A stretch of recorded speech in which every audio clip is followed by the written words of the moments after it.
My son called me a burden, but I decided I would be a burden he could never handle. He said it like a diagnosis. It's just reality, Mom.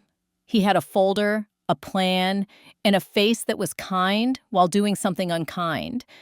Melissa was milling around the kitchen, wiping the same plate with a towel that didn't belong there. The coffee tasted like it had been waiting for this conversation all morning. I closed the folder. Not today. He didn't argue. He straightened his tie. Daniel wore ties now, even on Saturdays, and stacked the papers like a dealer squares a deck. Soon, he said, almost tenderly. Let's not make this unnecessarily complicated. After they left, I stood by the door and counted the hooks. One was empty. On that empty hook hung all those little things I hadn't noticed that I had mistaken for me. My right knee was aching, now an old ache returning, and next to it a new one I didn't yet know the name of. The house smelled of lemon oil and sun-warmed wood. Then I heard the phone on the counter, quietly buzzing. A message from Joyce across the street. You're getting a mechanic's van on Tuesday. Is everything okay? I answered. I'll let you know. Thank you. Then I reached into the pantry, pushed aside the sugar bowl, and pulled out the small black tape recorder that had been there since my husband's first stroke. Back then, it had held shopping lists and medication reminders, recorded in a calm voice. Now it held the memories of yesterday's visit, the hardships of speech softened by polite pauses, and the sound of Melissa rinsing an already clean cup. I pressed play once, just to hear what it sounded like when I wasn't the woman at the table. The recorder heard me better than my son could. I tucked it into my apron pocket, like a talisman. There's a room in my house that no one likes to sit in. It faces north and stays cool even in July. The safe is there, behind books that seem so important they seem more important than they are. I pulled the red folder off the bottom shelf, the one Daniel doesn't know exists. Trust, in block letters along the spine. I opened it and read the familiar pages, the way other women reread letters from their husbands after basic training. My husband and I had drawn those lines after his first hospital stay, matching them to our worst selves, and signed them while our hands still remembered how to do it. Primary trustee, me. Successor trustee, Lydia Walker, my sister's girlfriend, a tax lawyer who is like a willow tree, flexible but ruthless when a storm hits. Durable power of attorney, Lydia. Healthcare. Power of attorney, me, then Lydia. The house, the Maple Hill Trust, neither I nor he will sell. Lifetime ownership in my name, so the roses, the porch light, and the oil stain from the old Buick will stay where time left them until I decide otherwise, or time decides for me. I opened the back pocket of the folder and pulled out the letter my husband had written. He always wrote with a good pen when something was important. He had underlined the line I didn't need to underline. Trust in the plan we made when we were not afraid. I sighed and called Lydia.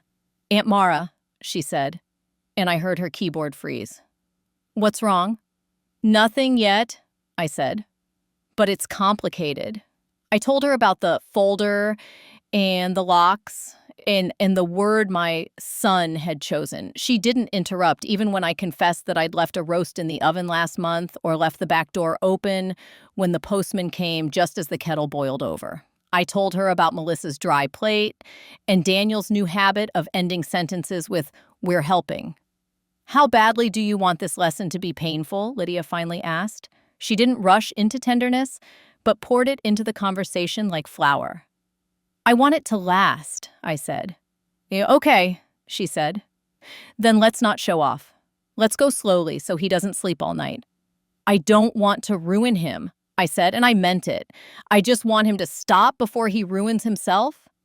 Either way, she said, we need proof. I have some, I said, and told her about the recorder. We'll need more, she said. Start a log, times, dates, what was said, who was present. Take photos of anything that changes in the house.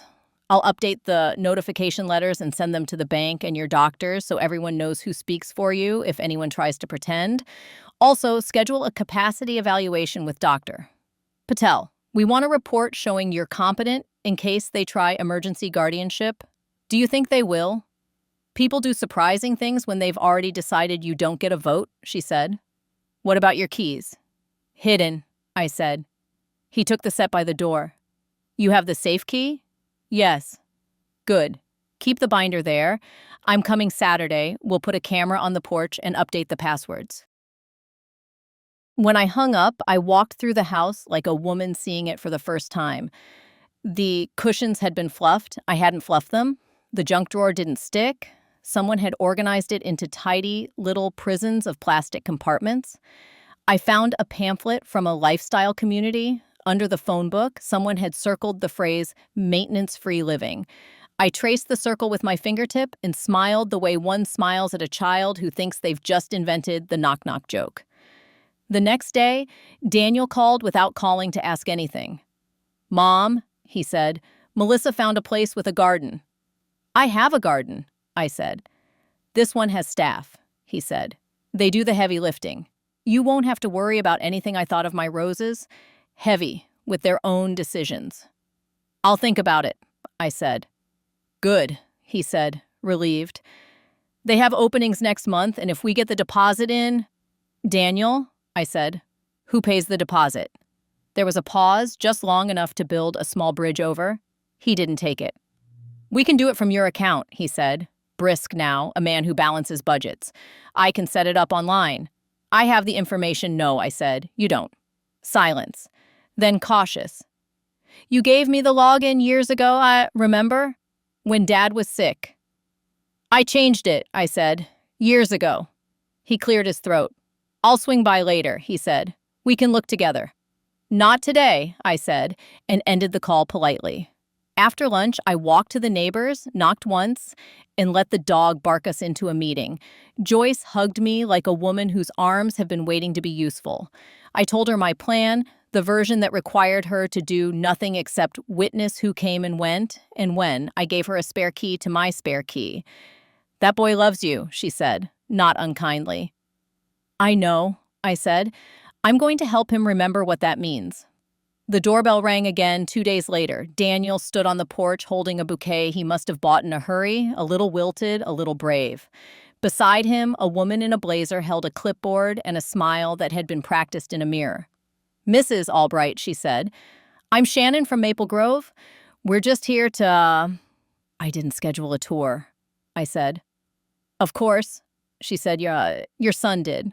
We like to include family, make sure everyone feels comfortable. I'm comfortable, I said, and let them in anyway because sometimes you learn things by letting people believe they are winning. Melissa joined them 15 minutes later, eyes bright, voice bright. I brought muffins, she said, as if this had become that kind of visit. Shannon took notes as if taking notes were something that helped. Do you ever forget your medications? She asked. Have you had any falls? Any moments of confusion? Or tell her about the roast, Melissa said, helpful as a cat. I folded my hands and told the truth. I left one roast too long. I called the fire department myself and opened all the windows. The only damage was to the pan. Shannon smiled.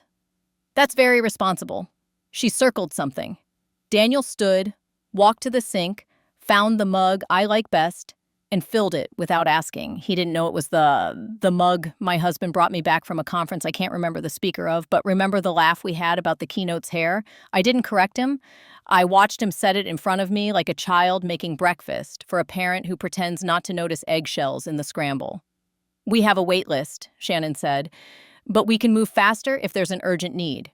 If the family is in agreement, is the family in agreement? I asked calmly, as if I wasn't part of that word.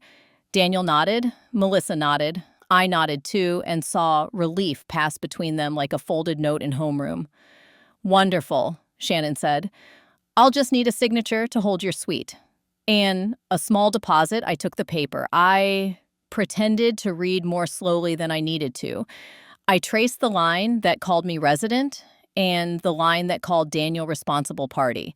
My husband would have tapped the page with his forefinger. He would have asked why. I looked up. What does responsible party mean? It's just a contact person, Shannon said, smooth as hand cream. Someone we can reach if there's a question. Daniel said, "It's a formality." "It's a guarantee," Melissa said softly. And her eyes flickered because she paid attention when numbers spoke. I smiled at Shannon. "Would you excuse us?" In the hallway, where the photos live, Daniel in his Little League uniform, me in a dress I can't fit into anymore, my husband in his element holding a drill like a conductor's baton, I said, "I need to think." "It's a good place," Daniel said. "I'm sure it is," I said. "It has a woodworking room," he said. In the flash of my husband moving through sawdust, lifted, hovered, settled back into his face. "I'll think," I said, and opened the front door. They left. Shannon tucked her clipboard to her chest like a shield. Melissa kissed my cheek and smelled like money and fear. Daniel squeezed my shoulder and left his fingers there too long, as if he could impress his intentions through my sweater. I watched their car roll away and waited for the quiet. It arrived as a weight, and then as a gift. I sat with both. Lydia arrived Saturday in jeans, hair up, resolve on. She didn't waste time with the tour. We worked at the dining table, where the dent from Daniel's first science fair project is still visible if you know where to look. We changed passwords. We put my bank accounts on alerts that sent Lydia a copy of everything.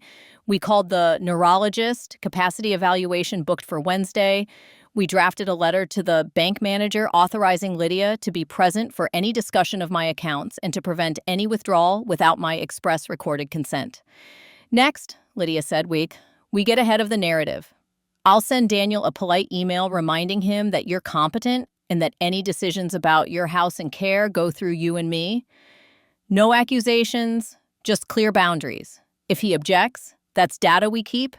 If he behaves, that's grace we accept." "I want him to behave," I said. It was true, and it was also something I said to keep my heart from turning into something mean. "He may not," she said. "So we prepare for both." We called Dr. Patel's office. The nurse, Sylvia, had known me since knees were just knees and not a calendar of aches. "You have your moments," she said, kindness edging into candor, "but you're sharp as a tack when you're angry." "I prefer to be sharp without the anger," I said.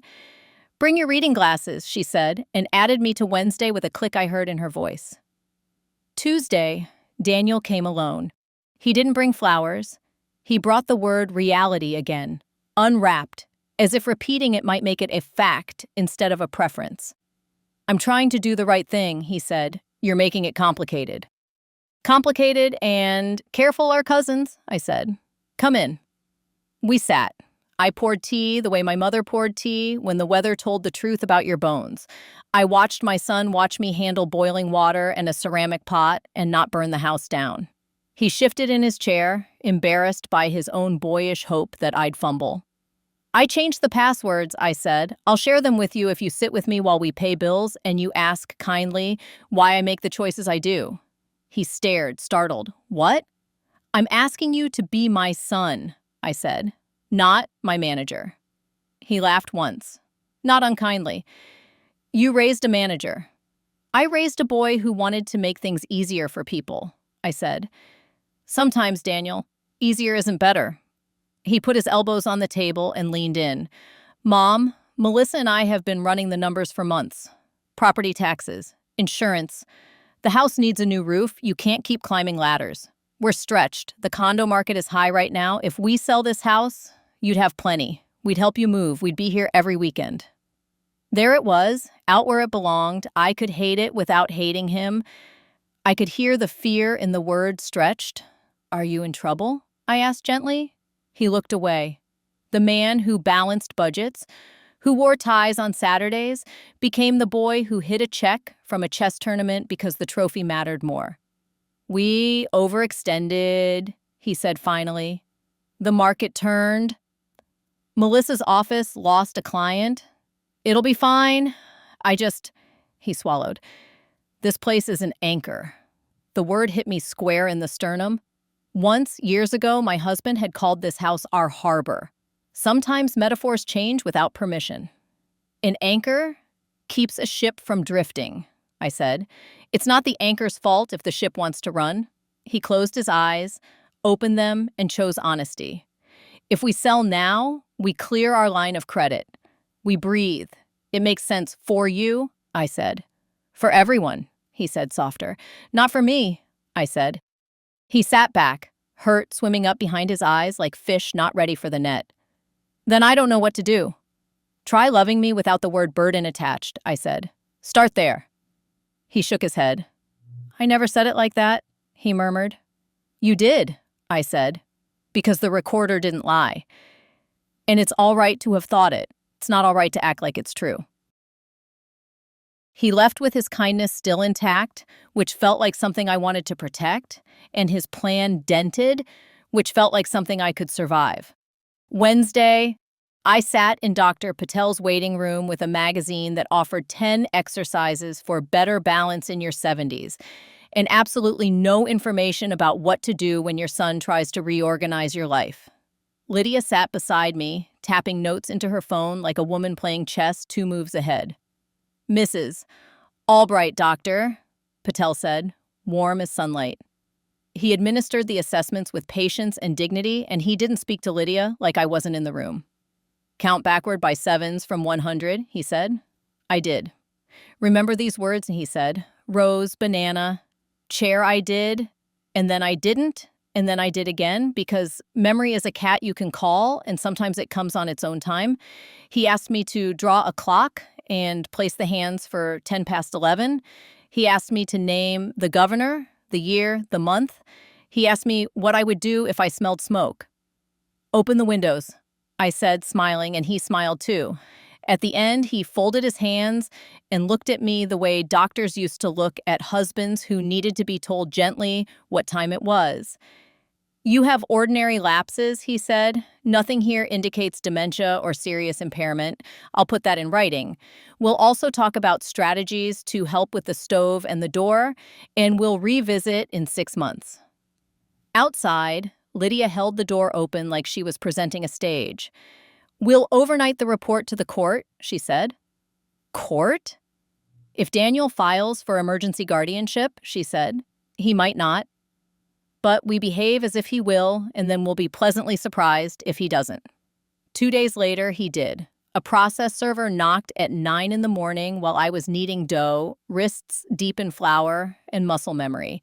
He was polite, as if politeness could make paper less heavy. Mrs. Albright? I wiped my hands on my apron, took the envelope, and thanked him for doing his job. He looked relieved. Some doors are not as kind. Inside, words like capacity and safety and urgent need arranged themselves into a version of me that seemed like someone else's aunt. Daniel's signature sat on the last page, careful and upright.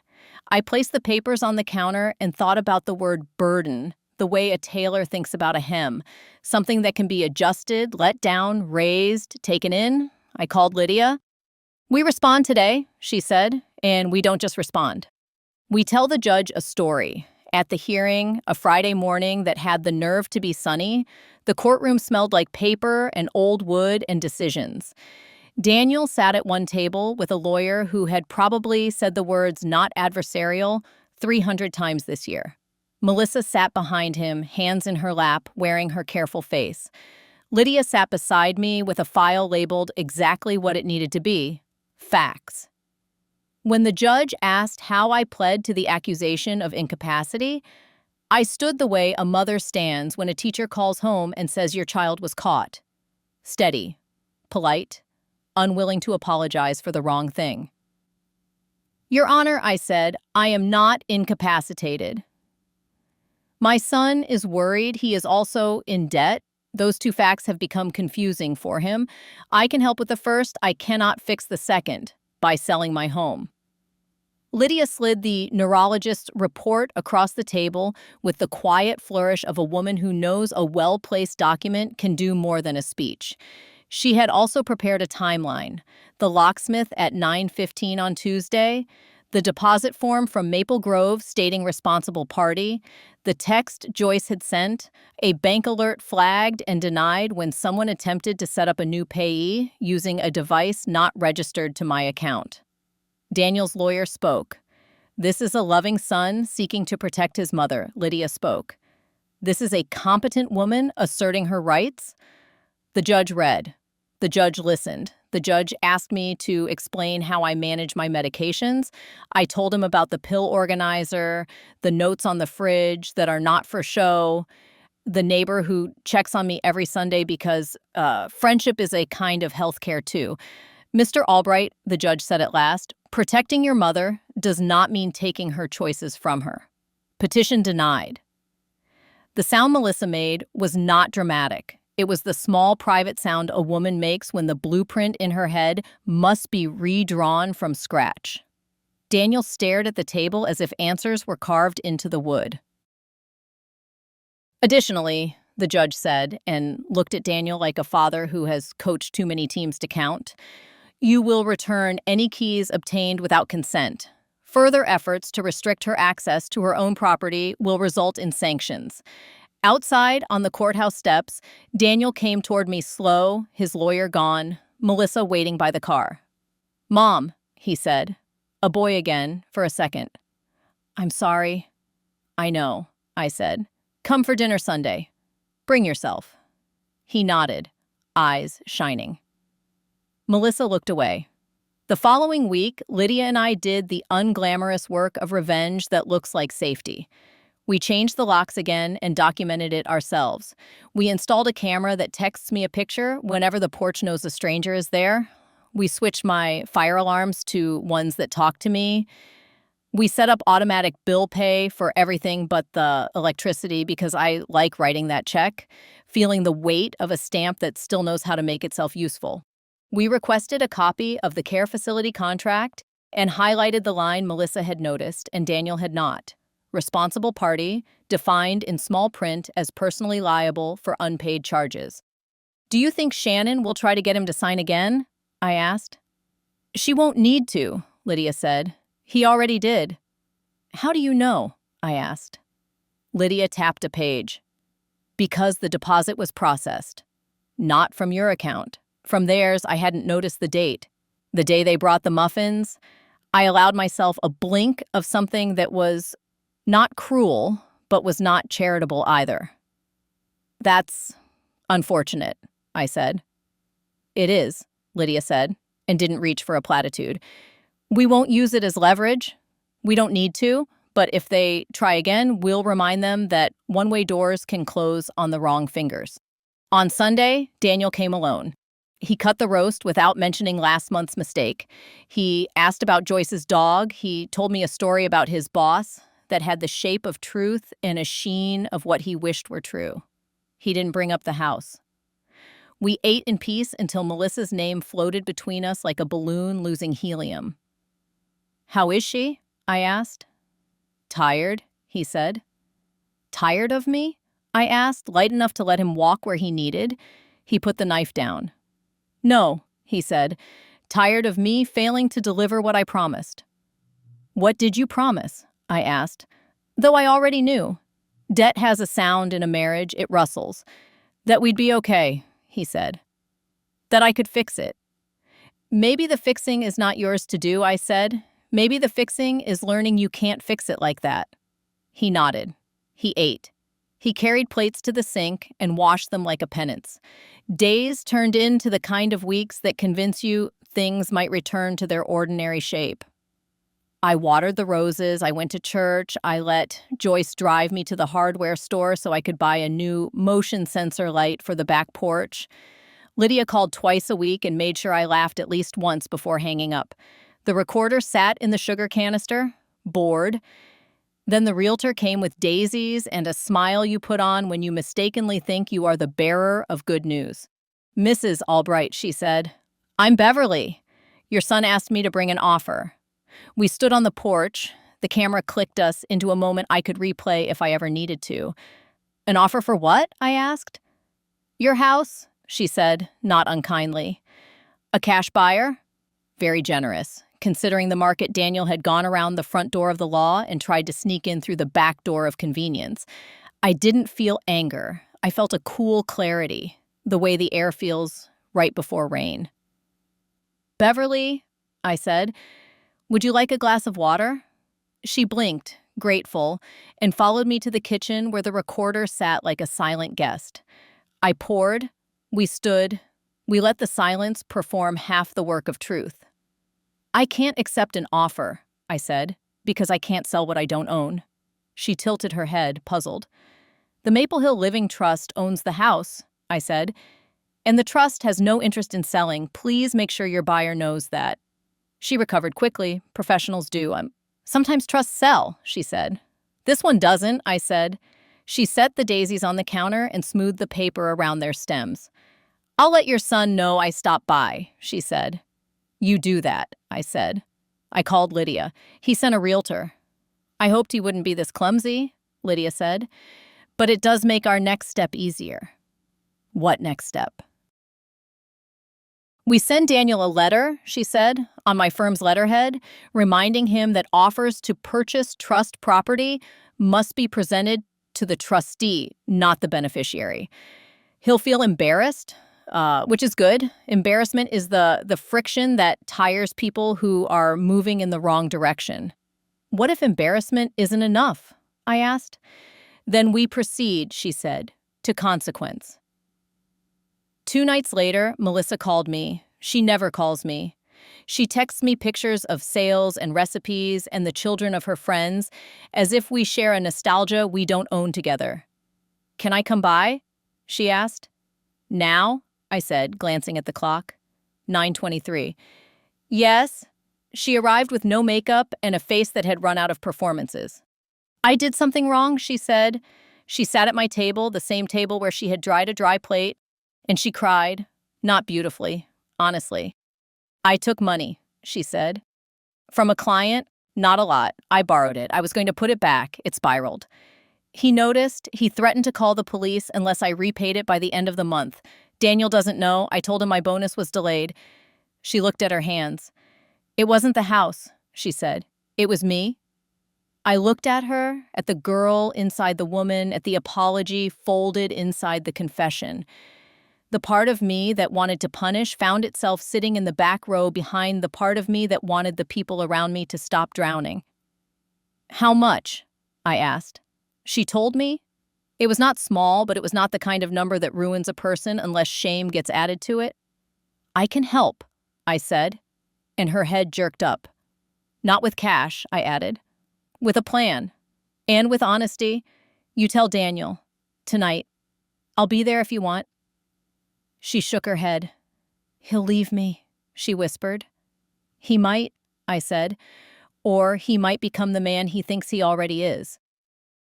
Either way, secrets cost more than the thing you're hiding." She sobbed. I passed her a towel because paper tissues are for small sadnesses. "Why are you being kind?" she asked. "After everything." "Because I'd like to be," I said, honest as a scalpel. "Kindness is not weakness. And because I don't need to hurt you to protect myself." She nodded, small and grateful. She left. I sat in the quiet and listened to the recorder inside the sugar canister, recording nothing and everything. Melissa told him, "I know because the porch camera saw his car leave their driveway and arrive at mine, and because he knocked like a man who wants to make a grand gesture without waking the neighbors." "I'm sorry," he said before I opened the door. He didn't know what for yet. He had so much to choose from. "Come in," I said. He told me about Melissa's mistake. He used the word mistake like a life preserver. He cried. He had cried when he was 6 because the neighbor's dog ran away, and he cried now because his marriage was 10 minutes from a cliff. "I thought if I fixed everything else, it would be okay," he said. "I thought if I could just get the house sold, the money would plug the hole, and we'd be—" He laughed, broken and gentle. "Responsible." "You're allowed to be scared," I said. "I'm not allowed to be cruel," he said. And I have been. We sat in the dark kitchen with the lights off like fugitives from a decision. After a while, I turned on the small lamp by the stove, the one that makes the room look like it remembers families who are good at being one. "You'll call the client," I said. "You'll tell him the truth. You'll ask for a payment plan in writing. If he refuses, you'll tell him you're involving counsel. Lydia will handle the conversation. Melissa will resign and find a job that requires a different kind of trust. You'll sell the boat before you sell your pride." "I don't have a boat," he said, confused. Then you'll sell something you like as much as a man likes a boat, I said. The car, the golf club membership, the TV that looks like a window. He laughed, sudden and genuine, and wiped his face with the back of his hand like a boy. Mom, he said, what do I do about you? You let me be, I said. You bring me to the hardware store when the light bulbs in the ceiling make me feel small. You change my storm windows in November. You ask my advice when you want to feel smart. And when you want to be wiser than you feel, you let me love you. And you stop calling me names in your head when you're tired. He nodded. Deal. The next morning, I wrote checks. Not to Daniel, to myself. I hired a home health aide for 2 mornings a week to help with laundry and grocery bags and the kind of company that counts as medicine. I hired a gardener for the heavy work, so Daniel wouldn't feel like he had to show up with clippers and a plan. I ordered a magnetic stove knob cover that makes the knobs look like they've retired. I gave Lydia copies of everything and made a list of passwords that she put in a safe deposit box because there are things you don't leave in a house, even a safe one. I thought that might be the end of the story. It wasn't. Revenge, when properly applied, doesn't announce itself as such. It looks like consequence. It looks like changed behavior. It looks like dignity, walking into a room and refusing to leave until everyone stands up. Then the letter came from the facility. It was polite, printed on stationery with embossed leaves. It said, in the language of invoices and euphemism, that the deposit made by Daniel Albright as responsible party was non-refundable and that the suite reserved had been released due to lack of resident consent. Balance due the rest of the first month's payment. I called Lydia. They can't collect from you, she said, and they can't keep the deposit if the responsible party was misled, which he was, by his own hope. But this is not your problem. What should I do? I asked. Nothing, she said. Or, if you can't stand doing nothing, you can write Daniel a letter that says the deposit is a tuition payment to the University of Middle Age. He came that evening without irony and with his checkbook. He placed the invoice on the table and stared at it like a map he didn't know how to fold. I'll handle it, he said. I know, I said. I was going to ask if I know, I said again. And I love you enough to let you pay the bill you made. He swallowed. Then he did the thing I had been waiting for him to do since the first time he said the word burden. He looked up and said thank you for not rescuing me. Weeks turned into a summer that chose to be gentle. Melissa found a job at a nonprofit that pays less and requires more grace. Daniel sold the truck that made him feel 10 years younger and kept the car that starts on the first try. They canceled the vacation they couldn't afford and took the children camping in a park where the trees do not care what you make. The client agreed to a payment plan that Lydia negotiated with the precision of a woman who plays Chopin when she is angry. One Tuesday in September, I found a pawn ticket in the bottom of a box I had been meaning to sort for years. It had my late husband's name on it and a date that made my knee ache just to consider it. For a moment, I thought I had discovered a secret he kept from me, some necklace traded for a debt I never knew we had. Then I turned it over and saw Melissa's handwriting in pencil. I'll fix this, I promise. I put the ticket in an envelope and walked across town to the pawn shop that still smells like metal and stories. The owner remembered my husband. He bought your first engagement ring back from me, he said, smiling. Upgraded later. He didn't like how the first one looked on your hand once he saw it under real light. I handed him the ticket. This is from my daughter-in-law, I said. She borrowed something she shouldn't have. I'd like to buy it back. He lifted the chain out of a velvet bag like a magician presenting a dove. It was the ring my mother gave me, a thin band with 3 stones so small you had to want to see them. He told me the price. It was not a storybook moment. It was a math problem, and then it was solved. I walked to Melissa's house and rang the bell. She opened the door with a face that had learned to expect the consequence she deserved. I found this, I said, and placed the ring in her palm. It's not about the money. It's about the promise you wrote on the back of the ticket. Keep it. She put her hand to her mouth and shook her head, and then she laughed and cried at the same time because sometimes forgiveness feels like something you don't have pockets big enough to carry. We made tea, We sat. She told me she had joined a group for women who had taught themselves not to need help until needing help looked like stealing it. I told her I had joined a group for women who had taught their children that their love came with solutions. We laughed. We started over. That fall, Daniel asked me to come to his office to speak to the staff about decision fatigue as if my life were a seminar. I stood in a conference room with glass walls and told a group of men and women who tap numbers until they obey that love without boundaries is chaos and boundaries without love is math. They clapped. I stole a pen. On the anniversary of the hearing, Melissa made me a cake that tasted like forgiveness looks. Daniel brought a small wrapped box and asked me to open it last. I did. Inside was a key. I had duplicates made, he said, sheepish, for everyone who loves you. Then we need more hooks, I said, and we laughed, all of us, standing in a kitchen where the light knew what to do. People think revenge is a loud thing, a scene in a movie with music swelling while the villain gets what he deserves.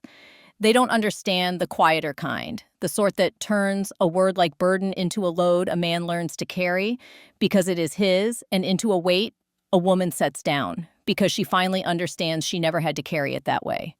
They don't understand that sometimes the sharpest revenge is refusing to let the people who hurt you make you unlike yourself. Months later, I saw Shannon from Maple Grove at the grocery store. She had a basket, not a cart. "Mrs. Albright," she said, and pulled her shoulders into the shape of apology. "I wanted to say I'm sorry for the way that visit went. We shouldn't have let your son set the tone." "Thank you," I said. "It's not easy to do the right thing when it looks like bad business." She sighed. "The line between support and pressure gets blurry when the forms get involved." "The line is a person," I said. "If you keep your hand on that, you won't trip as often." She smiled. "That's good," she said. "I'll use that." "Send me a check," I said. And we both laughed because kindness can make room for small, harmless jokes if the work is done. I walked home with a bag of apples that were heavier than I expected and lighter than I feared. At the corner, Joyce waved from her porch, and I felt the fierce gratitude of a woman whose life fits inside her life again. If you're waiting for the part where I set a trap that cost my son his job, you've missed the point. I did set traps. I set them everywhere I needed to, and I baited them with facts. Every time he reached for control, a consequence snapped shut somewhere he could feel it and not bleed. The judge's denial. The non-refundable deposit that introduced him to a kind of math no one wants to learn. The letter to the realtor. The neurologist's test. The words he said, recorded without drama, so he could hear himself later and know who he had been for a minute. And then I did the hardest part. I left the rest of him standing. It's a terrible thing to maim a man with your love. It's a worse thing to tell yourself you did it for his good. One evening in winter, when the house creaked the way old houses confess to being alive, Daniel came over with a toolbox and a tentative smile. He replaced the motion sensor light, changed the batteries in the fire alarm, fixed the hinge on the cabinet that has been loose since 1998. He didn't announce each task as a favor. He didn't invoice me in size. He wiped his hands on a rag, drank hot chocolate that was too sweet, and said, "I like this role." "Which one?" I asked. "The one where I help and you let me," he said. "Not the one where I decide and you resist." "It suits you?" I said. He nodded. "I know," he said. "I want to tell you something I should have said a year ago." I looked at him and saw the man my husband would have liked to stare down until he flinched and then hug hard enough to remind him he belongs here. "Thank you for not letting me sell the anchor," he said. "You're welcome," I said, and poured him more hot chocolate. When he left, I walked to the safe and took out the binder. I laid it on the table and opened to the page with the underlined line from my husband. "Trust the plan we made when we weren't afraid." I added a note beneath it in my own handwriting, the letters a little more stubborn than they used to be. "And when fear comes, trust the woman you've become." I slid the binder back past the sugar canister with the recorder sleeping like a cat that finally believes the house belongs to it again, and turned off the kitchen light. If there is a moral, I refuse to offer it like a mint. I will tell you only this. When someone calls you a burden, check whose back you're riding. If it's yours, set yourself down. If it's theirs, decide whether you want to stay there. My son tried to take me off his shoulders by taking my choices. I became the weight he had to learn to carry. His own. He is stronger for it. So am I. And that is how the word burden stopped being his problem and stopped being mine. It became a lesson we both can live with. My grandma told me this story. I have many more stories. Subscribe so you don't miss the most interesting things.